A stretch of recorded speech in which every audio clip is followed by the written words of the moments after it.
Olá, meu nome é Thalia e esse é o projeto Ixai.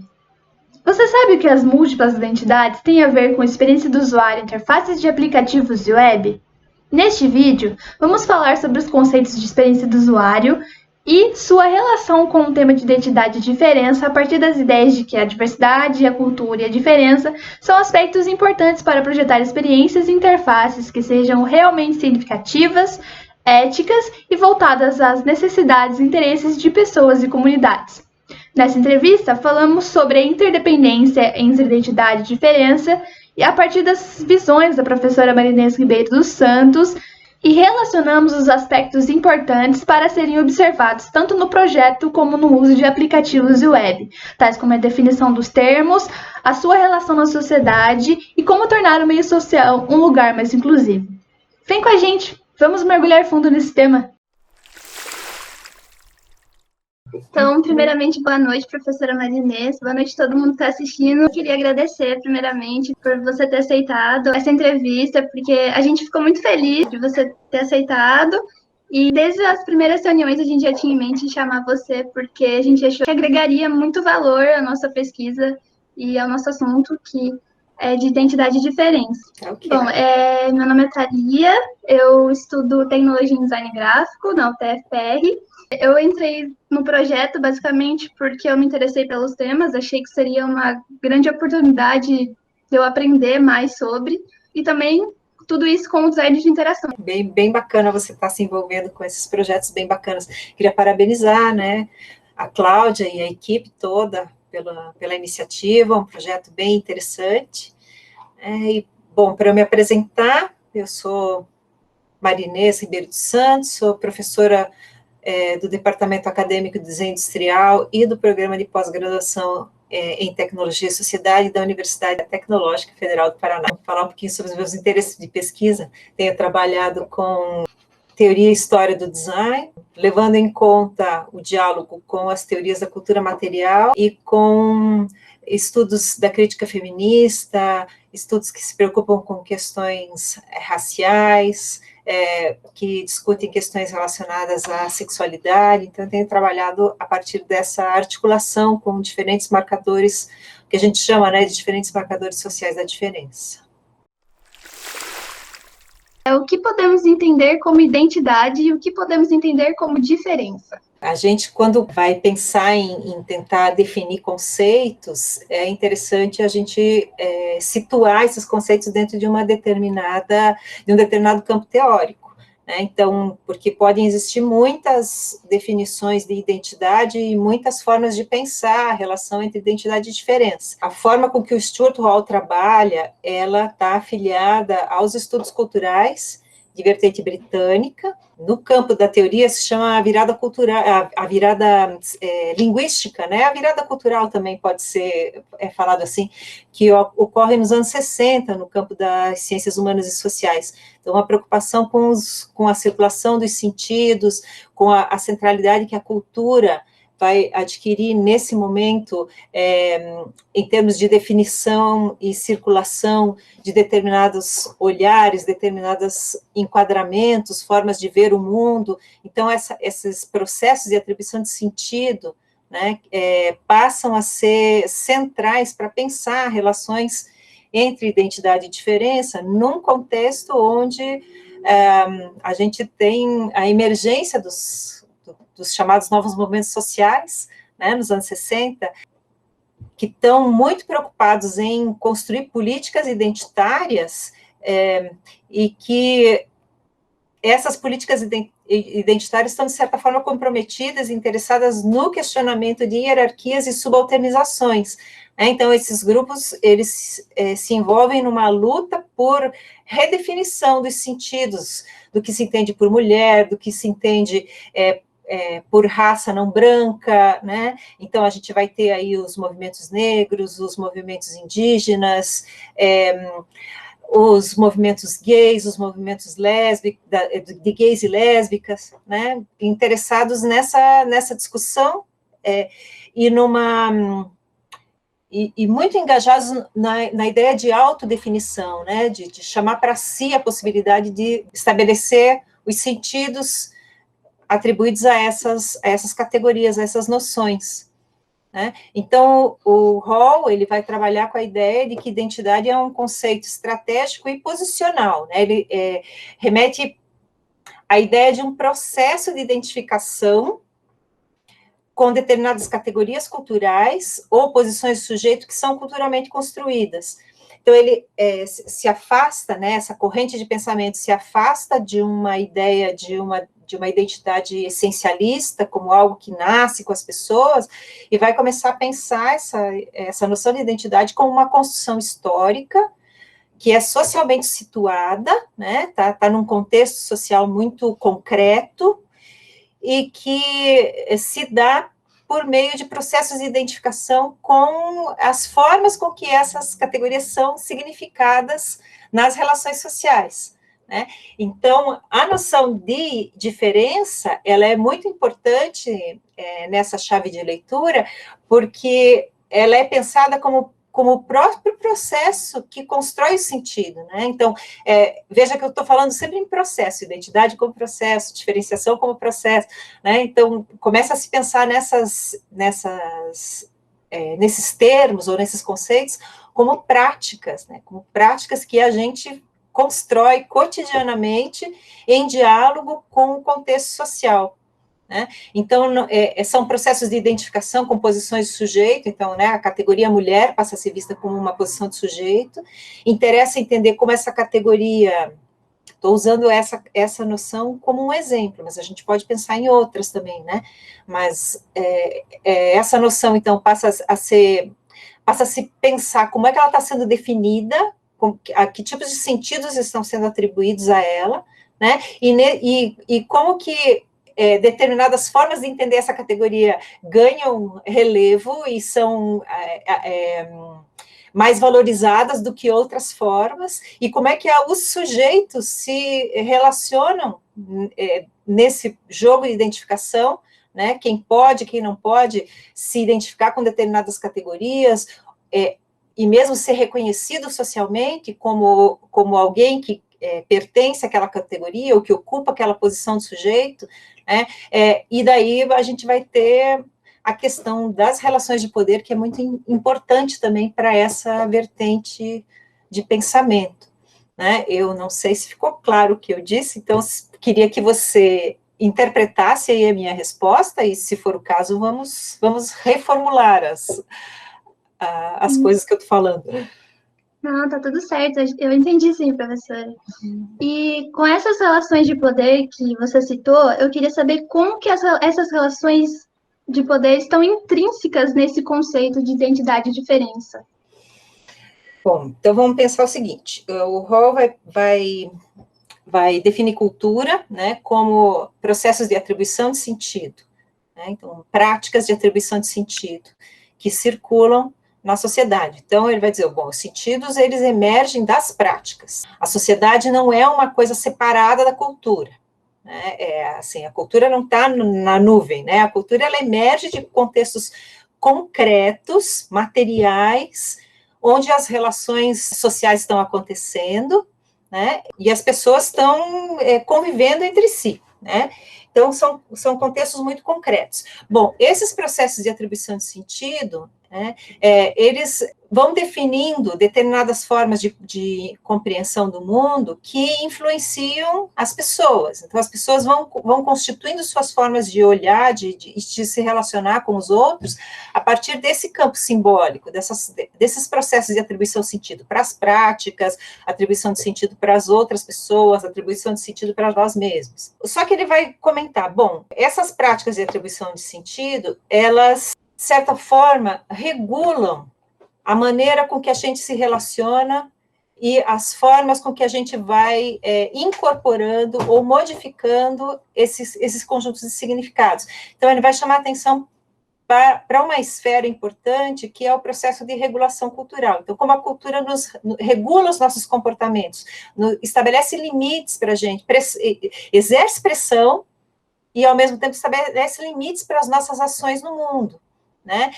Bom, então, as maneiras com que a gente socialmente vai estipulando determinadas formas, como as formas mais valorizadas, as formas ideais de se comportar, né, elas vão ganhando um caráter normativo. Então, quer dizer, bom, a gente tem, então, os processos de normalização cultural, né, onde determinados sentidos meio que se estabelecem como os que são válidos num determinado momento. E a partir desses sentidos, então, ocorrem aqueles tais processos de diferenciação e de identificação, né? Bom, ele vai dizer, então, tem esses processos de normalização, que constituem as formas, né, valorizadas e não valorizadas, enfim. Tem o processo de classificação, que vai estar regulando as formas com que a gente classifica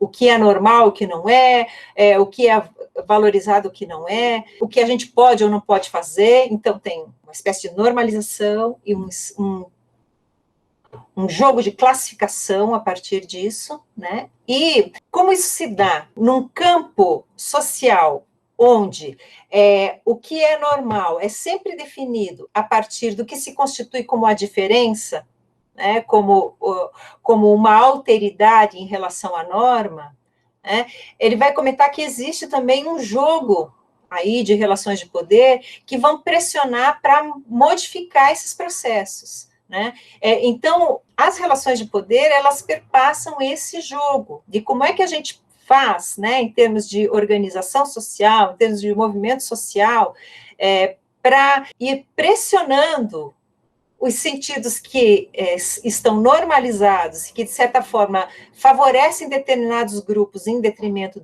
de outros, para que esses sentidos se modifiquem. Então, no fim das contas, os processos de atribuição de sentido, eles são sempre processos de disputa, né? Porque os sentidos que a gente atribui às posições do sujeito, né, eles vão favorecer determinados grupos e vão desfavorecer outros. Então, existe um processo contínuo de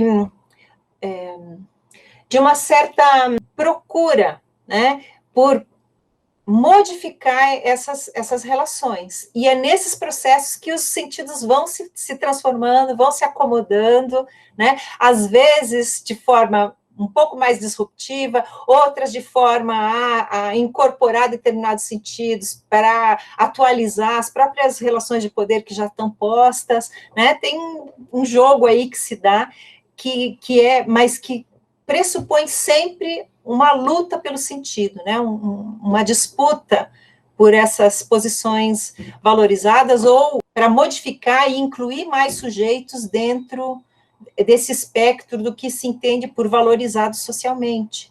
Então, como você estava falando da normatização desses conceitos, que, de acordo com a disputa de poder, eu queria saber como esse normal se tornou normal a ponto de ser invisível, porque as pessoas que são consideradas normais, elas meio que ditam o poder. Então, eu queria entender por que esse normal se tornou invisível, ao ponto de ninguém questionar. Por exemplo, o homem hétero branco. Hoje em dia, a gente questiona muito mais do que antes, né? Uhum. Mas antes era tão normal que se tornava invisível. E o Stuart Hall fala nessa parte do texto que a normalização meio que se tornou invisível. É porque, assim, voltando a gente a falar sobre como esses sentidos eles se dão em contextos muito concretos, né? E eles são interessados. Então, quando ele fala lá, né, que identidade é um conceito estratégico e posicional, ele está comentando isso. Bom, os sentidos atribuídos às identidades, eles são estratégicos porque eles vão depender da forma com que a gente vai conseguindo negociar com eles para transitar socialmente, né? E essa noção de identidade, ele vai comentar, ela é múltipla, ela é contraditória muitas vezes, a gente não é uma coisa só, né? E a gente, às vezes, negocia, inclusive, com sentidos contraditórios que podem estar ligados a uma determinada posição de sujeito, que às vezes pode ser mais interessante eu investir do que em outros. Vou dar um exemplo a partir de um depoimento de um estudante um dia em sala de aula. Então, ele comentou, a gente estava discutindo a noção de brasileiro, tá? Então, vamos pegar essa posição de sujeito ligada à noção de nacionalidade. brasileiro. Então, a gente estava falando de uma série de estereótipos constituídos a partir lá dos anos 30, ligados a um desejo de construção de uma ideia de uma unidade nacional, né, a partir da ideia de que nós teríamos uma unidade cultural baseada na miscigenação. Então, né, a miscigenação que antes era vista com maus olhos, né, no sentido de ser sinônimo de degeneração social, nos anos 30 passa a ser vista como algo que pode ser entendido como algo que nos homogeneiza, né? Então nós seríamos miscigenados culturalmente. Isso acaba, essa ideia, né, de o Brasil miscigenado acaba sendo uma política de Estado do governo Vargas para construir uma ideia de uma identidade nacional. Então estávamos discutindo essas questões e alguns estereótipos ligados a isso, né? Como a cordialidade, a ideia de que nós somos muito alegres, muito felizes, que nós sabemos sambar, essas coisas assim. E um estudante comentou que fazia parte de um coral e viajou para a França com esse coral. E que os franceses receberam os brasileiros lá meio que emulando essas características. Então, os brasileiros, né, o coral chegou lá, todo mundo, né, meio apreensivo, um país que não conhece, uma língua que não transitava, e os franceses vieram super efusivos, abraçavam as pessoas, e estavam felizes. Então, eles começaram a perceber que no fundo, o que os franceses esperavam deles é que eles correspondessem a esses estereótipos, de serem muito alegres, muito efusivos, muito cordiais, e daí todo mundo ficou alegre, efusivo e cordial, porque isso estrategicamente era interessante para eles. Investir nessa ideia de brasileiro, para eles foi, por mais que eles não acreditassem nisso como uma verdade única, né, ou que nem estivessem esperando se comportar desse jeito, eles perceberam que se eles investissem nessa forma de se comportar como brasileiros, eles seriam mais aceitos ali, né, seria mais fácil a relação com o coral francês. Então, é nesse sentido que a gente pode pensar esse aspecto do estratégico, né? Às vezes você investe em determinadas formas, em determinados sentidos atribuídos a esses marcadores sociais da diferença, porque te ajuda a transitar mais facilmente nas relações sociais. Em outros momentos você nega. Então, aqui no Brasil, talvez fosse uma forma de identificação que não fosse tão interessante para eles. Então, é contextual, é estratégico, né? Bom, mas você queria falar sobre os processos de normalização. Determinadas formas de atribuir sentido a esses marcadores identitários, por exemplo, vamos pensar em relação aos marcadores identitários, acabam ganhando o status de uma identidade normativa. Então, eles acabam ganhando status de um sentido que é possível de universalizar, né? E nesse processo, essas noções, elas apagam o que a gente pode colocar lá como diferença. Então, vamos pensar nessa noção de identidade brasileira. A gente tem, de certa maneira, essa identidade da alegria, da malemolência, da simpatia, da cordialidade, como um traço definidor de identidade que começa a circular por muitas representações, por muitas esferas. Então, está lá na propaganda das Havaianas, aparece nos filmes, né? Então, essa forma de representar acaba virando um regime de representação, que define o que a gente entende por brasileiro. Então, de alguma forma, se eu quero ser reconhecida como, ou mesmo nesse processo, me entender como brasileira, eu estou negociando com essas formas o tempo todo. Mas essa maneira que passa a circular como a representação que vale, né, para definir o que é entendido por brasileiro, né, vejo que essa forma de pensar essa identidade nacional, ela não surgiu à toa, ela foi uma política de Estado, né, o governo Vargas colocou o seu aparelho, o DIP lá, o Departamento de Informação e Propaganda, para circular. Então, tem interesses, né, em construir essa forma. Tinha um projeto político envolvido com essa forma de definição. E isso a gente foi incorporando e foi herdando, e nós estamos atualizando essa maneira de entender a identidade nacional de lá para cá, né? Ela continua perpassando as práticas de design, né? Enfim, então, essas identidades que acabam ganhando essa característica de algo que está tão difundido, que todo mundo, quando você fala brasileiro, vem na tua cabeça, né? Porque o que acontece? Isso cria um imaginário social. E esse imaginário social, ele tem essa potência, né? De certa forma, apagar outras representações possíveis. Bom, é nesse processo de construção de imaginários que determinadas identidades ou determinados sentidos, eles se normalizam a ponto de a gente achar que eles sempre existiram, que eles são assim mesmo, que eles são uma espécie de uma manifestação da própria biologia, porque eu nasci brasileiro, eu sou assim, né? Então, tem uma série de questões ligadas, muitas vezes, a associar essas definições a características biológicas, né? Enfim, que vão construindo formas que apagam os próprios processos sociais que construíram esses sentidos, né? Então, essas identidades, elas acabam sendo entendidas como a identidade, e não como uma representação em relação a muitas outras, que tem a ver com um determinado interesse de um determinado grupo social, que tem data de nascimento, que foi historicamente atualizado. A gente deixa de perceber esses processos e acaba achando que, isso né, eu nasci brasileira, eu sou assim, né? Então, determinadas identidades passam a ser vistas como a identidade, né? E nesse processo se normalizam. E daí, bom, quem não se encaixa nessa a identidade, está lá na chave da alteridade, de certa forma, meio que fica desencaixado nas relações sociais, né? Então, daí, de novo, a gente tem as relações de poder acontecendo. Esses processos interessam entender nos estudos culturais, né? Mas esses processos de invisibilização, eles vêm desses mecanismos, né? De repetição e de valorização de determinados sentidos em detrimento de outros. E nesse processo, uma certa universalização e homogeneização desses sentidos. Então, todos os brasileiros são assim.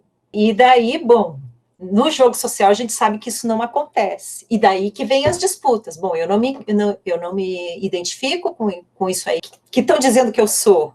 Então, eu vou tentar modificar isso, vou me organizar e tentar modificar esse sentido, né? Então, é mais ou menos esse processo, né? Então, a gente vê que as pessoas, né, que detêm o poder, elas meio que ditam os estereótipos, que seria a identidade, né? É o estereótipo da identidade que é passado para todo mundo. É um estereótipo, né? Sim. E como a gente contesta essa força hegemonizadora que o Stuart Hall fala nessa parte do texto da identidade e diferença, como que a gente pode contestar a identidade quando a gente é minoria, quando a gente não detém o poder que a primeira pessoa digamos, ponte hierárquica tem? Como a gente pode contestar isso? Certo. Uma primeira coisa para pensar é que, bom, esses mecanismos, eles são sempre processos sociais, né? Então, que envolvem instituições sociais. Então, a gente não pode pensar que é um sujeito, né, que tenha... Muitas vezes a gente fala nesse um sujeito como algo que define, que seria representativo das instituições hegemônicas, mas é muito importante a gente pensar que são sempre processos coletivos, são instituições, essas que são poderosas, né, são instituições sociais, que possibilitam a constituição desses sentidos que a gente acaba normalizando e entendendo como os sentidos que são válidos, né? Como é que a gente faz para tensionar isso? Bom, aí os movimentos sociais estão nos mostrando desde sempre como faz, né? A gente precisa se organizar, precisa historicizar esses processos. Eu acho que tem muitas possibilidades de resposta para essa tua pergunta, né? Modificar onde, como, quando. Então, vamos pensar primeiro, a gente precisa levar em conta como que essas identidades normativas são produzidas, historicizar esses processos, pensar em quais instituições sociais estão envolvidas, quais são os interesses que estão sustentando esses sentidos, a quem está favorecendo e quem está sendo prejudicado. Então, a gente precisa pensar isso sempre em termos de coletivo, de sociedade, né? E as formas de se contrapor a isso, elas vão ter eficácia também se elas se derem em termos coletivos, em termos de organização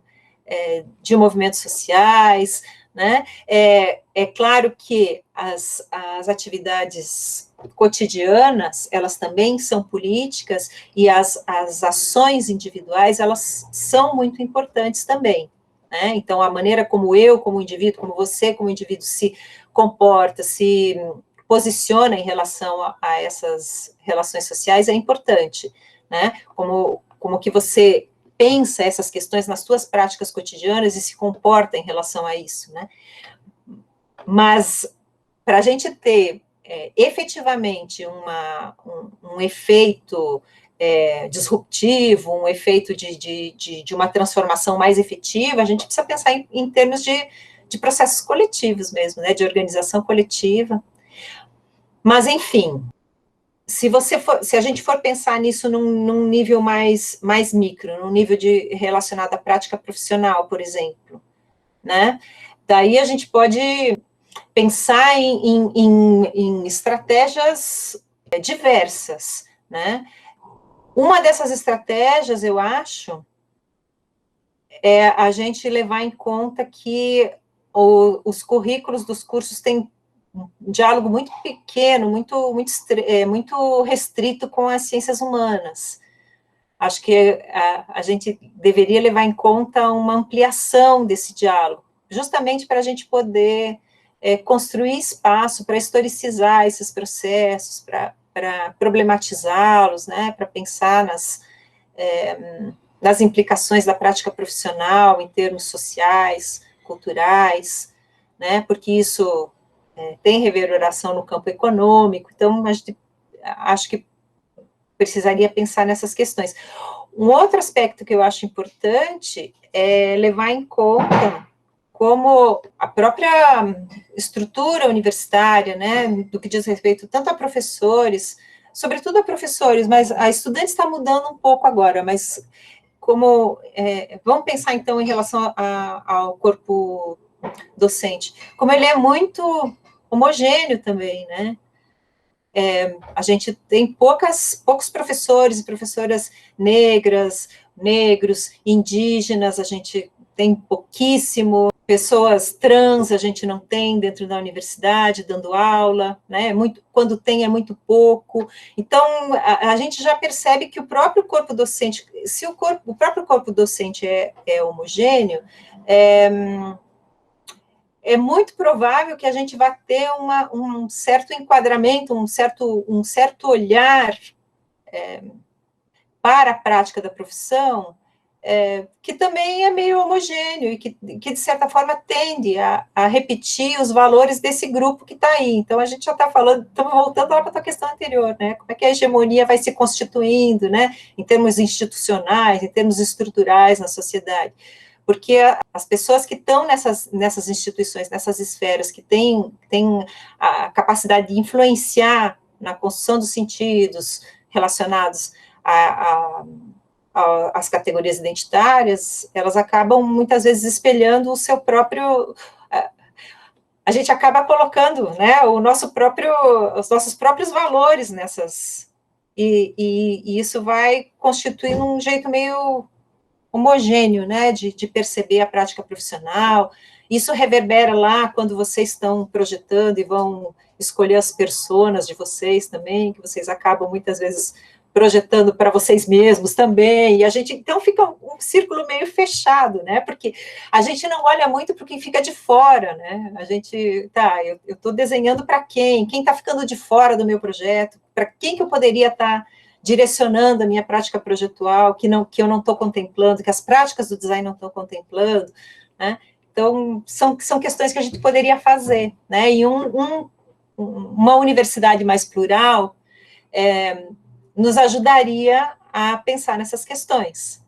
Tanto é que, a partir do momento, né, que a gente teve a instituição do sistema de cotas, que o nosso corpo discente daí começou a ficar mais plural, isso acabou pressionando para mudanças, né? E muitas pessoas se sentiram bastante incomodadas com isso, né? Porque começaram a ter o seu espaço de conforto sendo questionado, né? Enfim, então, acho que isso é uma questão importante, a gente pensar em estratégias de tornar a prática do design mais plural, né? Outra questão, eu acho, que está relacionada com isso, é a gente pensar nas próprias referências que a gente usa, né? Então, eu estava comentando, tem poucos professores negros, negras, tem poucos professores na nossa universidade, não sei se nós temos professor indígena, mas enfim, né? Mas temos bastante mulheres dando aula no curso de design, por exemplo, né? Mas daí a gente vai para a bibliografia, cadê as mulheres na bibliografia? Então, tem diversas esferas, né, de apagamentos, de invisibilizações. Então, enfim, pluralizar o corpo docente e o corpo discente também só vai ter algum efeito se essas próprias questões começarem a ser questionadas, porque senão também a gente pode continuar reproduzindo, né? Mas, bom, então, daí a gente também, as mulheres não se enxergam lá nos livros, nas referências, né? Professores, professoras negras, designers, estudantes negros, negras, indígenas não se enxergam naquelas referências. Então, a gente vai construindo um jeito de olhar a prática do design que é muito restrita, que deixa muita coisa de fora, né? E daí vai construindo essa coisa da norma, né? Que a gente estava comentando, que vai produzindo um jeito de entender a prática profissional, que vai produzindo até a nossa própria expectativa do que é ser um designer, né? Uma expectativa, inclusive, de corporal, né? Do que é que se espera de um designer. A identidade não é algo estável, ela é mutável, ela está sempre em construção, e o Stuart Hall fala que é um ato performativo. Certo. E eu queria saber por que ele usa esse termo. Então, ele usa esse termo porque ele está dialogando aí com uma teórica feminista que se chama Judith Butler, né? Então, nesse texto especificamente que você está falando, eu imagino que seja aquele Quem Precisa de Identidade. Porque é nesse texto que ele dialoga com a Butler, né? A Butler vai construir a ideia de que as identidades de gênero, elas são performativas, né? Então, o que ela quer dizer com isso? Que elas se constituem nas práticas cotidianas. Então, vamos ver se eu consigo exemplificar. Então, ela comenta, bom, é performativo por quê?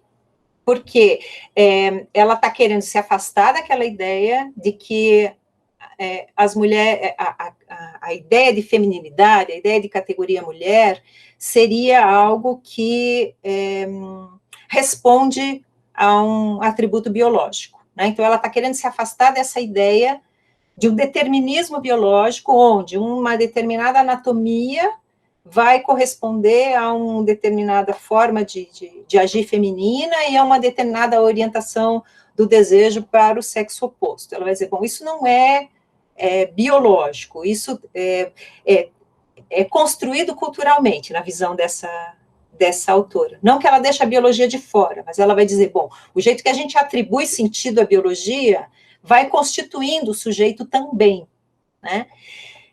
Então, a ideia da performatividade, ela vai dizer o seguinte, quando a criança nasce, ou mesmo antes, quando a pessoa grávida, a mulher grávida faz a ecografia e o médico ou a médica diz, é menino. Ela vai dizer, bom, aqui você inaugura o processo performativo desse corpo. Ou seja, o que ela está querendo dizer? Não é que seja um menino, é que a partir daquele momento, aquele corpo vai cotidianamente se tornar um menino. Como?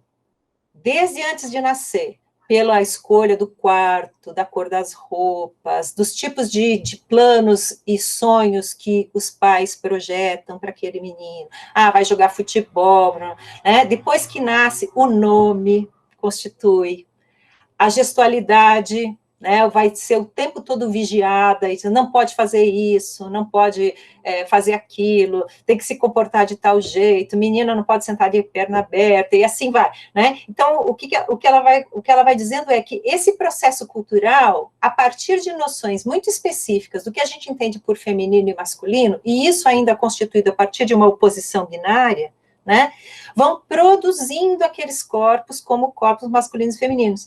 Então, por mais que as pessoas muitas vezes digam, tá na biologia, nasceu, mulher é mulher, mas o que ela comenta? Mas a biologia não dá conta, o corpo não dá conta, porque, assim, se aquele corpo, que é um corpo biologicamente entendido como feminino, se comporta fora do que essa categoria mulher diz, é um problema, então tem que colocar de volta, né? Então, sei lá, corta o cabelo muito curto, veste um tênis, uma camiseta e um jeans, mas por que não pôs um vestidinho?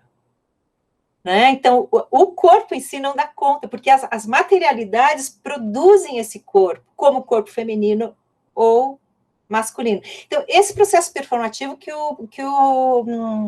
o Hall está se referindo, essa ideia de que as categorias culturais, elas não são uma descrição do sujeito, mas sim algo que produz o sujeito, porque ela estabelece um espaço de vigilância e controle do que a gente pode ou não pode fazer, né? Então, a Butler vai dizer, gênero é uma tecnologia política, é uma tecnologia social, que vai produzindo os corpos dentro desse marco binário, que é um marco hierarquizado, porque as masculinidades valem mais que as feminilidades, né? E esse marco binário sustenta a heterossexualidade, né? Então, ela tá preocupada em questionar esses aspectos todos. O Hall é um teórico que está interessado em pensar, num primeiro momento, raça. E essa ideia de performatividade para ele é interessante, porque ele quer desbiologizar a noção de raça também. Então, ele vê aí a possibilidade, né, a possibilidade de, dialogando com essa autora, conseguir trazer um conceito para as formas com que ele já estava pensando raça antes, né? Como uma categoria, como eu estava comentando com você, como uma categoria posicional, estratégica, mas que ao mesmo tempo é atravessada por relações de poder, é política, porque subalterniza, né? Mas se isso fica ancorado na biologia, essa subalternização fica ancorada na biologia, eu não consigo mudar, porque as pessoas vão dizer, não, nasceu assim. Se essa subalternização está ancorada em processos culturais, dá para mudar. E essa é a grande reivindicação dos movimentos sociais a partir dos anos 60, né? E isso daí vai ser constituído a partir de diversas... Essa forma de descolar de uma noção de natureza vai ser constituída de diversas formas, não tem um jeito só de lidar com isso, né? Agora, essa categoria da performatividade, ela tem contornos bem específicos e ela está lá na Butler. Lembrei de uma fala, eu acho que foi sua mesmo, durante a aula, assim, que tem uma artista que ela, acho que é da Coreia do Sul, acho que foi você mesmo, não foi, professora? Foi. Eu tenho usado... Que ela fez a foto da criança desde o começo até a vida pré-adulta, digamos, que as cores, de quando ela era criança, a menina quando ela era criança só tinha brinquedo, roupas, qualquer coisa que fosse rosa, e o menino tinha tudo azul. Aí, com o passar do tempo, a menina podia acabar mudando de preferência de cor do rosa para o azul, que é tudo bem, mas o menino, se ele mudasse do azul para o rosa, não, peraí, tem alguma coisa errada, né? Que esse padrão masculino é tão normatizado e é o certo, que se a menina muda para o azul, tudo bem, mas se o menino muda para o rosa, que é considerado feminino, não, ele tá errado, peraí, né? Eu lembro de você falar isso e eu achei interessante adicionar nessa resposta. Certo, é que eu acho esse exemplo bem bacana para pensar a relação entre design e gênero, né? Porque a gente vê nesses exemplos como os corpos das crianças são produzidos materialmente, são produzidos pelos artefatos, porque são corpos que, nessa fase, quando são bebezinhos, a gente não tem condição de diferenciar sexo, a não ser pela marcação do corpo, né? Quais são essas marcações? Brinco, lacinho, roupa azul, roupa rosa, né? Então, a gente consegue perceber aí como as materialidades, elas são fundamentais na construção desses processos de diferenciação. E por meio desses processos de diferenciação, são marcadas as identidades, né? Acho que esse exemplo é bacana para aquela primeira pergunta que você me fez, da relação entre identidade e diferença, né? E são diferenciações hierarquizadas, como você comentou, porque no jogo social as masculinidades valem mais que as feminilidades. Então, o que acontece? As meninas conseguem transitar mais pelo que se entende por masculino, embora exista um limite aceitável socialmente para esse trânsito, elas têm um espaço maior, dá para transitar mais, porque é um espaço valorizado, enquanto que os meninos transitam menos pelas feminilidades, porque eles estão caminhando para um espaço que é negativado na nossa sociedade, né? As feminilidades não valem muito na nossa sociedade. E como a gente pode contestar os binarismos? Como a gente pode problematizá-los? Então, de novo, a gente precisa entender esses processos historicamente, a gente precisa entender, né? A gente precisa questionar esses próprios processos que constituem oposições binárias, essas oposições binárias como algo que homogeneiza os polos. Então, vamos usar o exemplo do gênero, porque nós já estamos aqui, né? Masculino, feminino ou homem e mulher. Bom, homem vira uma categoria que homogeneiza, então todos os homens são iguais, mulher, todas as mulheres são iguais, né? Ao mesmo tempo, tem uma série de atributos que são ligados a esses polos opostos, que não podem ter atravessamento. Então, todos os homens são iguais e todos eles são, fortes, agressivos, proativos, e todas as mulheres são delicadas, frágeis e maternais. Eu estou inventando aqui, né? O que eu me lembro. Então, tem um processo de homogeneização que, ao mesmo tempo, impede os trânsitos. E, no fundo, a gente é trânsito o tempo todo. A gente não é só uma coisa ou outra, e essas categorias não são homogêneas. Existem muitas feminilidades, muitas masculinidades, elas não são necessariamente ligadas a um corpo biológico. Mas, bom, esses trânsitos, o que eles fazem? Eles embaralham esses processos de reconhecimento do corpo. Então, eles não são muito bem vistos, né? Porque a gente estava falando lá naqueles códigos de marcação identitária. Se eu começo a embaralhar esses códigos, eu não consigo mais identificar esse corpo nem numa categoria nem em outra. Bom, isso vira um problema, porque o que eu faço? Onde é que eu classifico esse corpo? Se eu não consigo colocar nem aqui, nem aqui. Não é nem de um lado, nem do outro, né? Bom, além de embaralhar os nossos imaginários hegemônicos, eles ainda nos mostram, peraí, mas tem a possibilidade de ser diferente, né? Então dá para fazer isso? Posso misturar? Isso é algo que muitas vezes é visto como ameaça, porque desestabiliza esses marcos que nos dão segurança, né? Assim, então é assim que as coisas funcionam. Peraí, mas tem alguém aí que está fazendo diferente, então não é bem assim, então como é que eu fico? Né? Porque a gente também se significa em relação ao outro. E a gente tem vivenciado o olhar e as reações a esses atravessamentos na chave do pânico moral, né?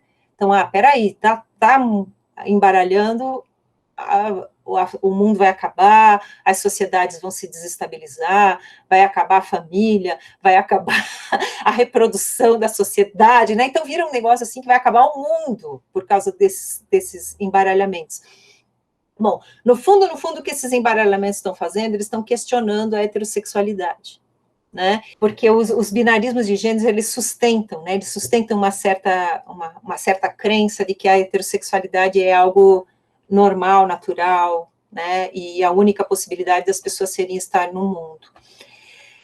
Como é que a gente faz para questionar isso? Onde, como e quando? Eu precisava que você me localizasse um pouco essa tua pergunta, porque, né, eu não tenho muito como responder isso de forma genérica.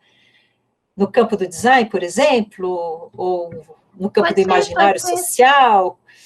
É que quando eu fiz a pergunta, eu estava lendo o texto de forma corrida, assim, digamos, né? Tá. Aí eu achei essa parte sobre problematizar o binarismo. Aí eu fiquei pensando, talvez fosse alguma pauta interessante de trazer. Tá, entendi. Mas pode ser em relação ao design mesmo. Tá. Não, vamos pensar lá com o Hall, então. Como ele problematiza o binarismo?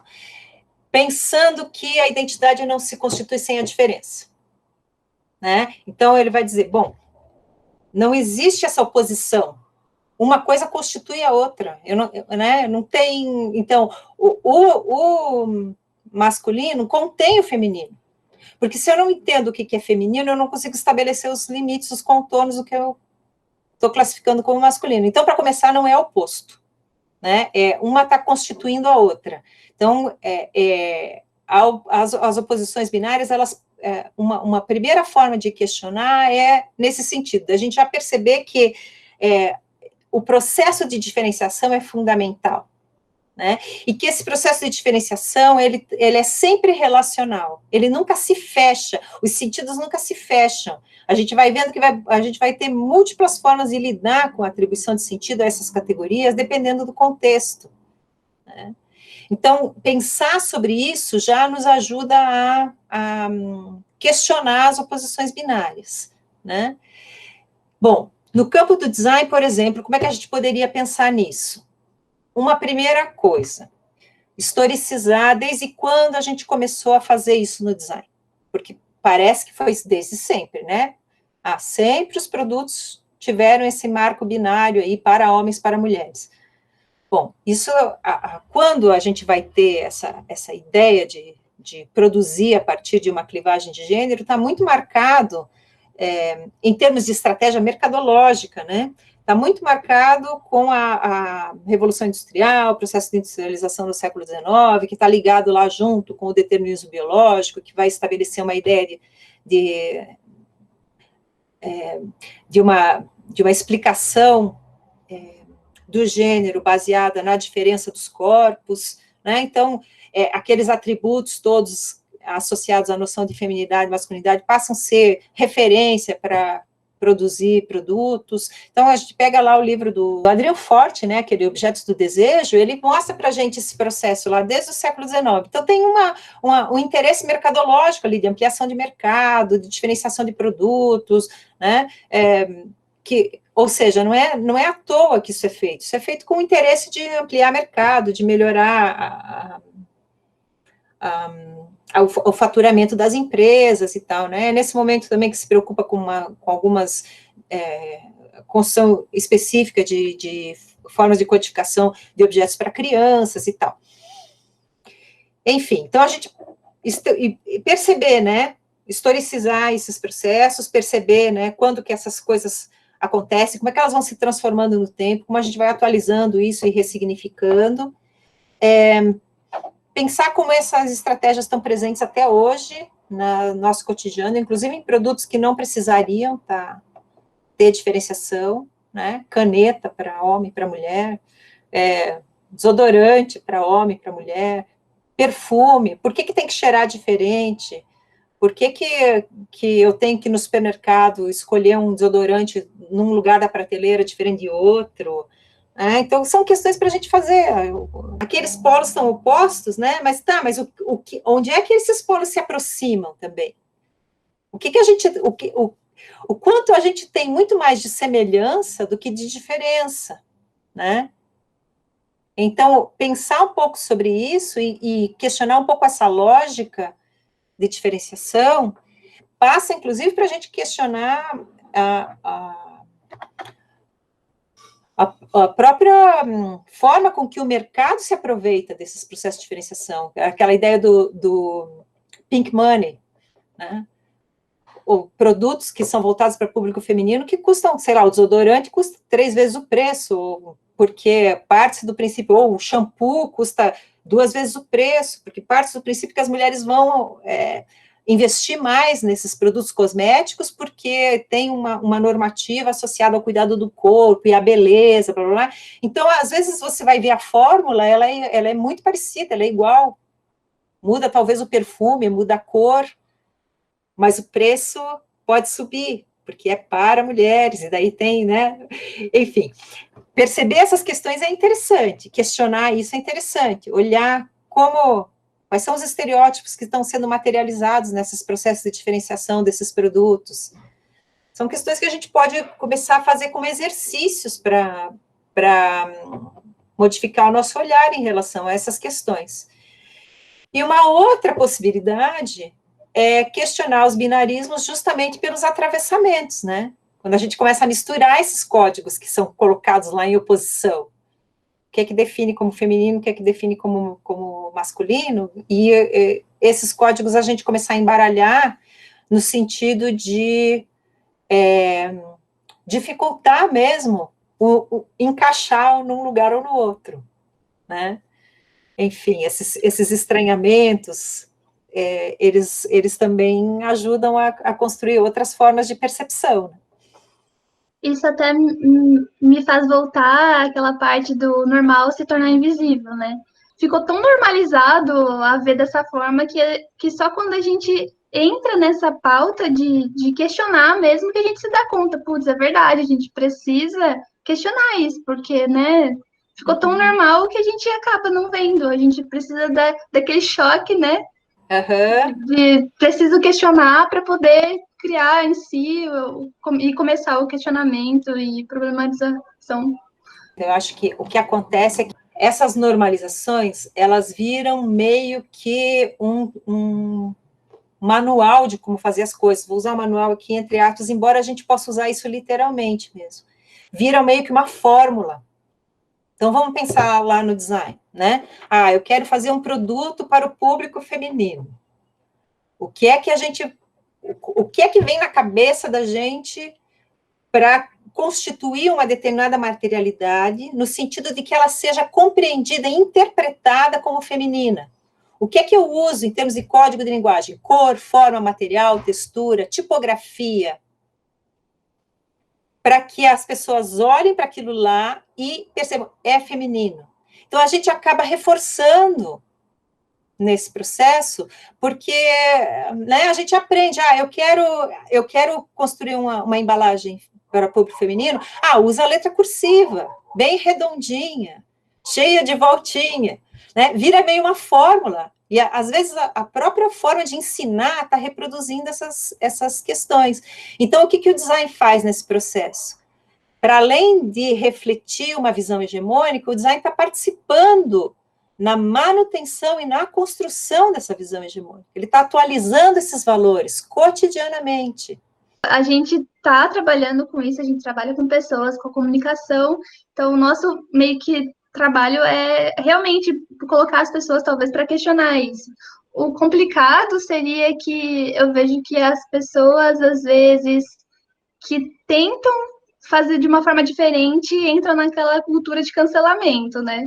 Uhum. Isso tem se tornado muito comum, né? As pessoas tentam fazer algo que seja um pouco fora do padrão ali, aí, né, o pessoal cai em cima, e, lógico, às vezes com razão, né? Porque as pessoas fazem coisas erradas.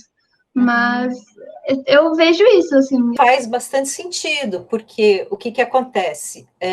Essa ideia do cancelamento, eu acho ela bem complicada, porque, assim, a gente não está falando aqui de discurso de ódio, tá? Porque discurso de ódio é uma outra esfera, é uma outra questão. O que a gente está falando aqui é de discussão e colocar na roda opiniões que divergem, né? E como é que a gente tem lidado com a divergência e com a forma de negociar com opiniões com as quais a gente não concorda. O que tem acontecido é que a gente tem meio que fechado o debate com essa história do cancelamento, né? Onde a gente talvez ganhasse mais discutindo, argumentando, pensando sobre as coisas que a gente fez e tentando de novo e refazendo, porque eu acho assim, a ideia do erro, né, entre aspas, ela faz parte do processo de aprendizagem. Então, a gente deveria enxergar isso numa outra chave, numa chave de processo mesmo, não a resposta não como um fim, mas como um processo que abre o diálogo, o debate, para a gente chegar num outro lugar, né? Na hora que você cancela, você interrompe esse processo, você interrompe o debate, você interrompe o confronto, e a gente não pode fazer isso, sobretudo em sala de aula, porque, bom, isso o meu amado idolatrado, salve Stuart Hall fala, diálogo é espaço de conflito, não é espaço de consenso, porque a gente vai ter diferentes valores sendo colocados em contato no momento do diálogo, da conversa, né? Como a gente negocia com isso, bom, a gente tem que negociar na base da argumentação, mas o que está acontecendo no contexto contemporâneo? As discussões estão ficando muito no nível superficial, as pessoas não estão se aprofundando muito nas questões, não estão estudando muito, não estão se dedicando muito a construir argumento, né? A coisa está muito no campo da opinião. Eu acho, eu não acho, e se você não acha como eu não quero conversar contigo. E a gente não pode ficar no campo do acho, a gente tem que entrar no campo da argumentação mesmo, né? Que precisa daí de pesquisa, de embasamento, de uma construção coletiva de saberes, de discussão, né? E daí, nesse processo, a gente não pode silenciar a diferença, a divergência, ela tem que estar posta, porque é nessa diferença que a gente vai construir sentido, né? É dialogando e negociando com essa diferença que a gente vai construir sentido. Esse ponto que você colocou, professora, de a pessoa ter uma opinião e ela automaticamente exclui a opinião do outro só porque é diferente, acontece muito, né? A pessoa não quer nem saber o que a outra pensa, se for diferente dela. Se for igual, beleza, entra na minha bolha. Se não for, deixa pra lá, sai de perto, né? Eu noto bastante isso, principalmente na internet, porque o pessoal é cheio de dar opinião, e aí a pessoa vai contestar e ela fala, não, você tá errado, e bloqueia, por exemplo, né? Certo. E acontece muito isso. Porque é mais fácil, né? É difícil negociar, é difícil argumentar, é difícil lidar com a diferença, né? Mas a gente precisa, né? Precisa lidar com a diferença. É fundamental, sobretudo porque a gente precisa levar em conta também como é que a gente está significando essa noção e o que a gente está considerando diferente, o que a gente está considerando igual, porque isso também não é uma categoria dada e não é algo transparente, né? O que a gente entende como igual a gente, o que a gente entende como diferença, também é algo que a gente constrói em determinados contextos, né? E às vezes a gente pula também de uma turma para outra, né? Dependendo da situação. Então, a gente precisa levar em conta o que é que a gente está, o que é que a gente está, inclusive, colocando como diferente da gente, né? Mas, de qualquer forma, as divergências de opinião não são fáceis de lidar. É um processo que envolve trabalho intelectual. Então, é mais fácil dizer, eu só quero conversar com quem pensa que nem eu, porque é um conforto, né? Mas é que as pessoas se tornaram muito irredutíveis, né? Elas não aceitam qualquer coisa que seja diferente. Não, muito difícil, deixa pra lá, né? Um ponto que o Stuart Hall toca na finalização desse trecho que eu li sobre identidade e diferença, que ele fala das pessoas transvestidas. E ele fala das pessoas transvestidas e eu queria perguntar por que a identidade de pessoas transvestidas é artificial, porque ele comenta um pouco disso, de ser artificial, e eu queria entender o porquê. Ah, tá. Aí o diálogo é com a Butler também. Faz tempo que eu li esse texto. Eu precisaria reler para te responder isso com mais propriedade, tá? Mas, assim, eu vou na intuição aqui, porque pela memória que eu tenho da leitura do texto. Ele está argumentando aqui, a partir do estudo que ela fez, tanto por o livro Problemas de Gênero, onde ela inaugura essa ideia de uma performatividade, né, de uma teoria da performatividade de gênero, e que depois ela vai, a partir da recepção do livro, rever, reformular e aprofundar no livro Corpos que Importam, onde ela fala sobre a ideia do artificial. Essa noção de artificial, ela está ligada com a noção de culturalmente construído, tá? E ela usa esse exemplo para dizer que, no fundo, todos nós somos travestidos. Então, não existe uma identidade de gênero, na visão da Butler, que não seja produzida culturalmente. São as drag queens que ela estuda, ela usa o exemplo, ela usa o exemplo das drag queens para pensar uma performance de feminilidade, né? E aqui não performatividade, aqui ela está falando de performance mesmo, mas para dizer que como a própria feminilidade relacionada aos corpos femininos também são imitações de performances de feminilidade.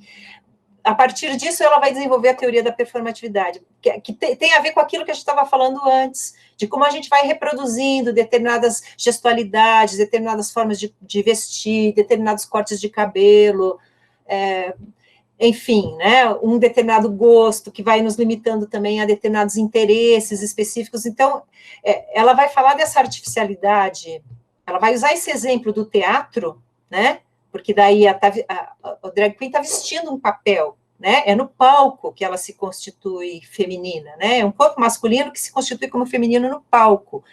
Como que faz isso? Imitando as feminilidades de uma forma hiperlativa, né, é hiperlativo que a gente fala? Né? Exagerada.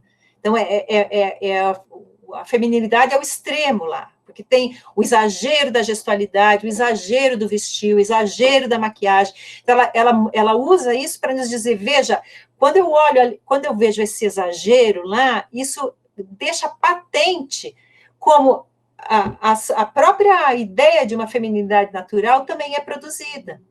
Né? Fica tão escancarado que eu começo a perceber, tá, mas como é que eu produzo um corpo como um corpo feminino, né? Como é que quais são os... Aí a gente já entra lá no Popreciado. Como é que a gente tem lá um conjunto de códigos de reconhecimento visual que é constituído por meio das materialidades, que produz aquele corpo com um corpo reconhecível como um corpo feminino? Né? Então, é nesse sentido que ela está pensando a ideia de artificialidade, e é nesse sentido que o Hall cita, porque ele está ali pensando, tá, como é que eu faço para levar isso para pensar a categoria raça? Ele está meio que querendo articular para pensar os problemas de pesquisa que são, embora o Hall trabalhe também com a interseccionalidade, gênero, né, sexualidade e tal, a preocupação dele está muito ligada na articulação com raça e classe social. E ele quer desnaturalizar a noção de raça. Ele diz, não vamos cair na armadilha de ficar achando que tem uma essência, porque isso nos engessa, né? Porque se a gente ancora isso na natureza, mesmo para fazer discursos afirmativos, a gente continua afirmando a própria lógica que está nos dizendo que a nossa natureza é inferior. Então, ele quer sair dessa chave, né? Daí ele está dialogando com a Butler aí nesse sentido. Tem um texto muito bom dele sobre a categoria raça, que foi traduzido recentemente pela Liv Sovic, que chama Raça, um significado flutuante, qualquer coisa assim. Depois eu posso passar para vocês. Eu agradeço também a participação da professora. Eu fiquei interessado em ouvir um pouquinho mais sobre a questão que a Thalia trouxe, da gente falar sobre esse questionamento, né? Que é uma questão de problematização, né? Que a gente tem que levar isso adiante. A gente tem que contestar essas coisas que estão surgindo ultimamente, né? E aí acabou chegando lá na cultura do cancelamento, que veio depois, que hoje em dia surge a cada momento, surgem novos temas sobre binarismo e outras coisas. As pessoas, elas não estão preparadas para acho que a velocidade que isso está acontecendo. Acho que está acontecendo muita coisa, né? Dos anos 80 até atualmente, a gente passou por muitas coisas nesse lado LGBTQ+. Né? Não é à toa que lá para os anos 90, os anos 80, era muito utilizado o termo GLS.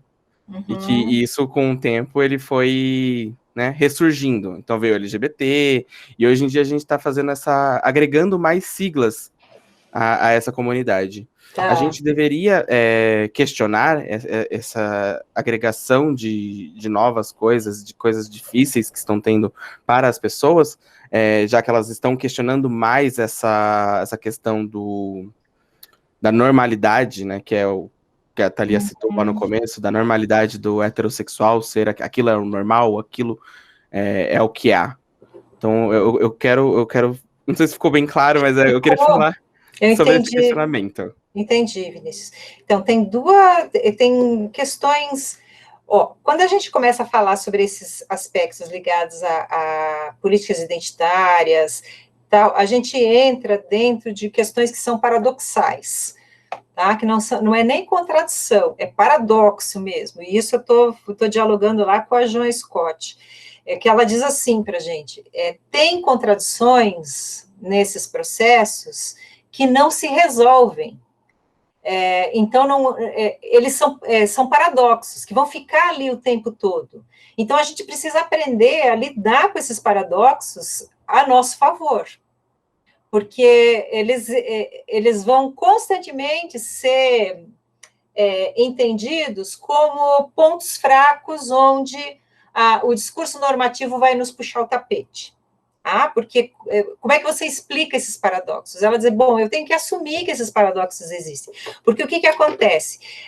As políticas identitárias, elas se colocam sempre em relação à norma, né? Então, você falou da heterossexualidade. Bom, a heterossexualidade é norma, a gente tem as políticas identitárias dos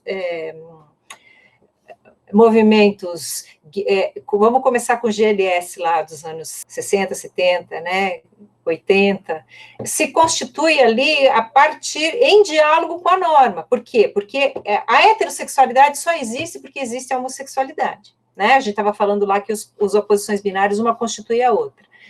Para que a heterossexualidade continue como norma, ela necessariamente precisa da homossexualidade como o desvio, como aquilo que eu preciso, de alguma forma, corrigir, ou que não é normal, né? O espaço da norma não existe sem esse espaço da alteridade, sem o espaço da diferença, né? Então, o que o Hall nos diz a esse sentido? A diferença, ela está posta, a diferença existe, a diferença não é problema. Qual que é o problema? É quando eu significo a diferença como desigualdade. Então, a nossa questão não é a diferença, a nossa questão é a desigualdade. A gente precisa pensar em formas de produzir equipolência, né, o mesmo valor para diferentes formas de ser e estar no mundo, passando aí por cor da pele, passando aí por diferenças culturais, passando aí por diferenças de gênero, de sexualidade, no sentido de construir uma vida materialmente igualitária para todo mundo, porque no fundo o que está no campo de disputa aí são as questões econômicas, né?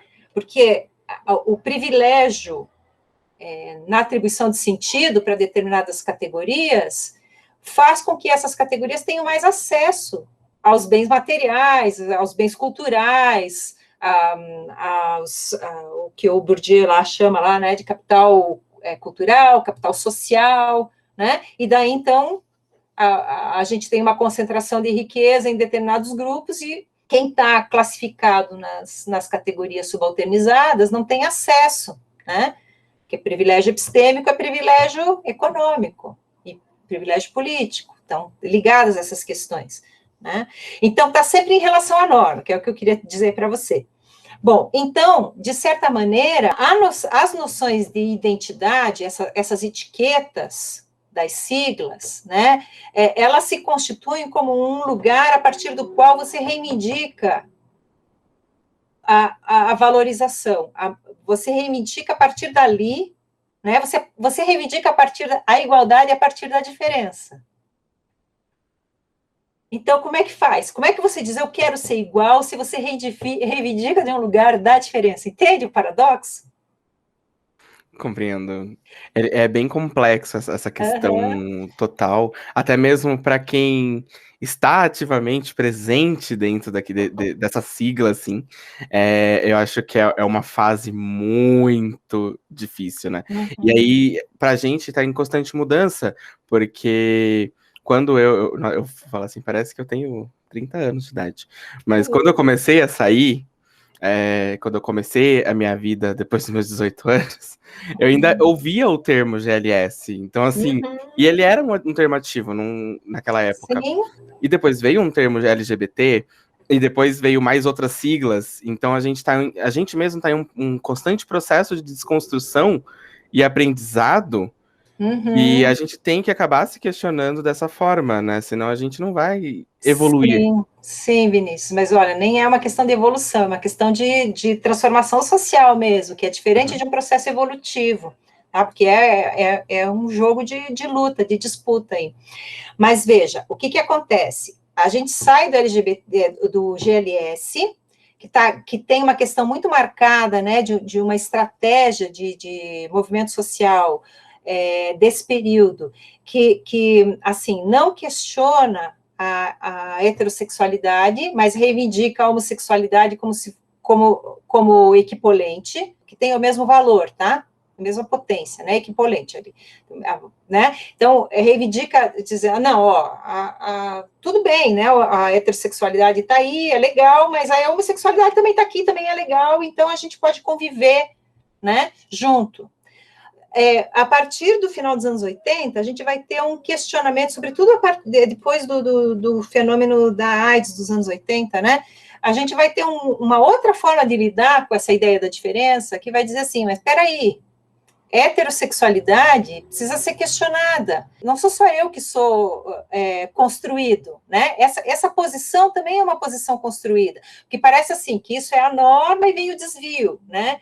Diz, não, mas espera aí, eu tenho que questionar a própria norma para pensar como essa norma está construindo, depende de mim, desse meu espaço aqui subalternizado, né? E está construindo esse espaço de privilégio a partir da subalternização de outros. Então, muda a forma de pensar, né? O campo acadêmico, por exemplo, para de estudar a homossexualidade, não. Algumas correntes de pensamento começam a construir uma outra lógica de pesquisa. E vão dizer, não, eu não tenho que ficar olhando a cultura homossexual, eu tenho que questionar a própria heterossexualidade e ver como é que ela está constituindo esse espaço de uma ideia de normalidade, quando, na verdade, a gente tem múltiplas formas de ser e estar no mundo, né? Nenhuma é mais normal que outra, nenhuma é superior à outra. Como é que a gente faz, então, para desconstruir esse lugar de superioridade? Então, não é mais querer colocar como igual, é querer dizer, bom, peraí, esse teu espaço de privilégio se produz a partir da minha subalternização. Então, vamos começar a olhar a heterossexualidade, começa a ser um problema daí, né? Um problema de pesquisa. Vamos ver como é que esse negócio se constitui, vamos ver quem é que está ganhando com isso, vamos ver como é que esses processos estão acontecendo, etc. e tal. E daí, nesse processo, a gente vai ter também uma multiplicação das siglas lá, porque a gente começa a ver que essa LGBT aí também está construindo esses processos de espaços de privilégio que vão invisibilizando outros grupos, porque não é homogêneo, tem muita diversidade, né? São muitas as formas de ser e estar no mundo com relação à sexualidade e gênero. Né? E como é que os próprios movimentos sociais muitas vezes começam a reproduzir a lógica da norma e da subalternização de outros grupos, né? Então essas questões também começam a ser questionadas. Mas o LGBTQIA+, também está dentro da lógica identitária, porque, né, continua marcando determinados espaços identitários. A gente vai ter algumas correntes teóricas no momento, e até em termos de movimentos sociais também, que vão dizer, não, mas espera aí, talvez a questão não seja marcar essas múltiplas identidades, seja juntar, né, pensar num movimento social que consiga construir pautas comuns entre esses grupos que são colocados como desvio, na chave da alteridade, para questionar a norma. Em vez de eu reivindicar espaços identitários, né, o que a gente pode construir de pauta comum para ter força coletiva para desestabilizar o lugar da norma? Então, tem várias formas, né, de pensar esses processos, essas estratégias de resistência, mas é muito difícil abandonar. Por isso que o Hall fala lá no texto que identidade está sob rasura, porque ele diz, a gente não consegue mais lidar com essa categoria como a gente achava que podia lidar antes, é uma categoria que está sob suspeita, né, porque ela constrói isso, ela constrói esses espaços delimitados que daqui a pouco estão construindo a sua alteridade, né, e subalternizando outros grupos. Então, é um conceito que está sob rasura, mas, ao mesmo tempo, a gente não pode abandonar esse conceito, porque é a partir desse lugar que a gente faz reivindicação dos movimentos sociais. Então, vira um conceito problemático, que, ao mesmo tempo que ele não pode ser abandonado, ele também não pode ser encarado como uma essência biológica, etc. e tal. Então, ele vira um problema. O próprio conceito vira um problema teórico, né, nesse contexto. Então, mas é bem complexo mesmo, tem muita coisa aí para discutir, muitas estratégias que vão se constituindo, né, diferentes formas de lidar, diferentes formas de luta, porque também as estratégias que a gente escolhe em determinados contextos também dependem das condições em que a luta está posta, né. Enfim. Muito obrigado, professora. Eu acho que agregou muito para o tema, assim, no modo geral. Eu gostei muito de todas as respostas. Muito obrigado. Que bom, Vinícius.